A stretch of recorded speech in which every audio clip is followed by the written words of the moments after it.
અમરેલી જિલ્લાના બગસરા શહેરમાં ઘરકંકાશના કરુણ અંજામ રૂપે પતિએ પત્નીની ઘાતકી હત્યા કરતા સમગ્ર પંથકમાં અરેરાટી વ્યાપી ગઈ છે।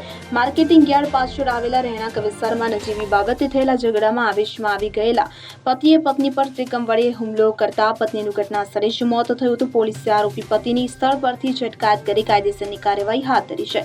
બગસરા માર્કેટિંગ યાર્ડ પાછળના વિસ્તારમાં રહેતા વિજય પરમાર અને વિલાસબેન પરમાર વચ્ચે કોઈ બાબતે ઉગ્ર બોલાચાલી થઈ હતી। આ ઘટનાએ હિંસક સ્વરૂપ ધારણ કરતા વિજયે ઘરમાં રહેતા ત્રિકમ જેવા તીક્ષ્ણ હથિયારના ઘા વિલાસબેનને ઝીકી દીધા હતા। હુમલો એટલો ગંભીર હતો કે વિલાસબેનનું લોહી લુહાણ હાલતમાં સ્થળ પર જ મોત થયું હતું। બનાવની જાણ થતાં જ બગસરા પોલીસનો કાફલો તાત્કાલિક ઘટના સ્થળે દોડી આવ્યો તો પોલીસે મૃતદેહને પોસ્ટમોર્ટમ અર્થે ખસેડી વધુ કાર્યવાહી હાથ ધરી છે। ભાગી છૂટે તે પહેલા જ આરોપી વિજય પરમારને ઝડપી પડાયો હતો। મોડી રાત્રે પરિવારના સભ્યોના નિવેદન નોંધી હત્યાનો ગુનો દાખલ કરવાની તજવીજ હાથ ધરવામાં આવી હતી।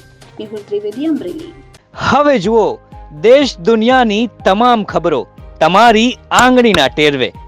ઉઠાવો મોબાઈલ અને ગૂગલ પ્લે સ્ટોર પરથી ડાઉનલોડ કરો અમારી CN24 ન્યૂઝ મોબાઈલ એપ।